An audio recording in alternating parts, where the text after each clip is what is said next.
Let's talk about some of the things that you're doing with the youth to help them stay out of trouble.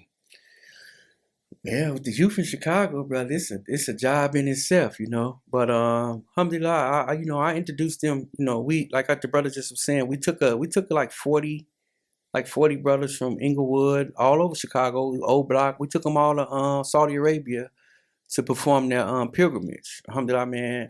We flew into Turkey. Okay. And man, if you ever been to Turkey Airport, man, it's a sight to see. It's a beautiful airport.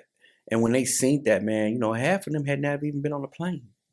But we took them and it showed that. Then when they got to Saudi Arabia, man, it brought them back, and you could see the peace in their face. Even today, you can see the peace in their face and in their mindset. The way that they think and do things is totally different, man. So I pray that God bless them and could keep them on the straight path.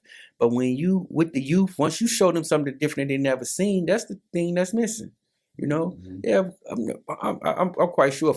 All of us fortunate enough to been on a plane and been on vacation and seen things and enjoy palm trees and stuff like this. But a lot of people have not seen that. No, they have.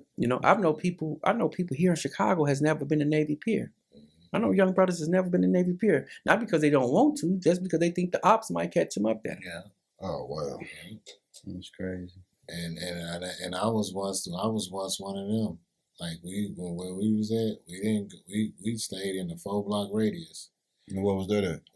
Over east, you know what I'm saying? 86 Colfax. We had our piece of 4 blocks from Phillips, really from Yates to probably Marquette, and from Marquette down, it was like no go for certain individuals. Yeah, but that's what that street life. That's what it introduced you to, because you outside in a cell. You can't go. Motown was a big place, so it was definitely a good thing. We had a lot of stores and things that we can do, but certain places we weren't allowed to go to. Unless you was wanted to get shot at or maybe even killed or shot. But the thing about that is, and a lot of little brothers still thinking to that. And that's one of the things that also that we're doing. I'm setting up a organization where if you want to have a change and you're willing to change your heart, just not your conditions, because in order to change the condition, you have to change your heart. We're setting up a program where we got brothers out here. I got brothers in Jersey. I got brothers in Dallas. I got brothers in Arizona, even in LA, alhamdulillah, and in Seattle. I got people in Seattle who are willing. If you want to change your life, they're gonna open up some doors for you.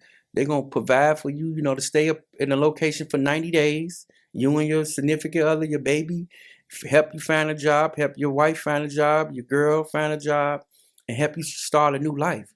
But in order for that to work, you got to want to change your condition and change your heart.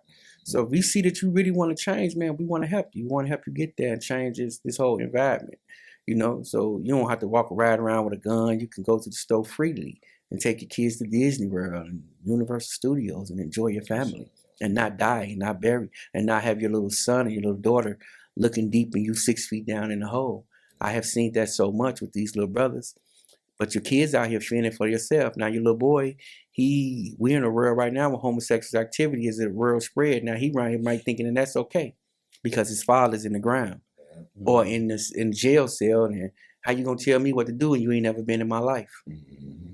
You see? Yeah. So you're leaving your little man and your little daughter out here to fend for yourselves, and even leaving your little daughter, and you got weirdos out here, and they going to do everything that they don't supposed to do to your baby girl. Anybody that's watching this, imagine if you have kids, sons or daughters.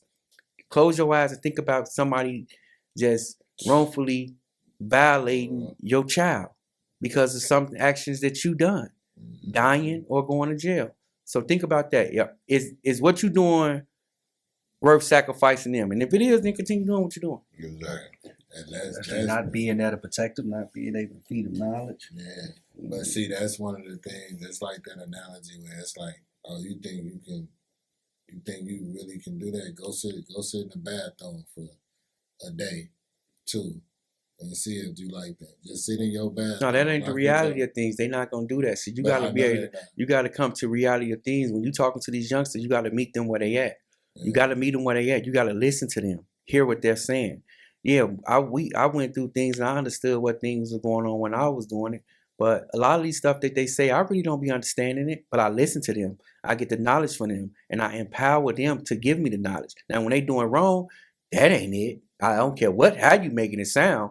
I know that ain't it. Mhm. But if you do this way, then you can do it. I went to the penitentiary. I went to jail. I did the gang things. I was the leaders of the gang, so you don't have to do that.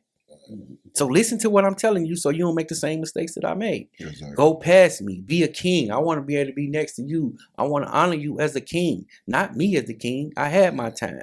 It's y'all time to shine. So that's what we're doing here, Noor Peace and the Sadiq Ali Foundation.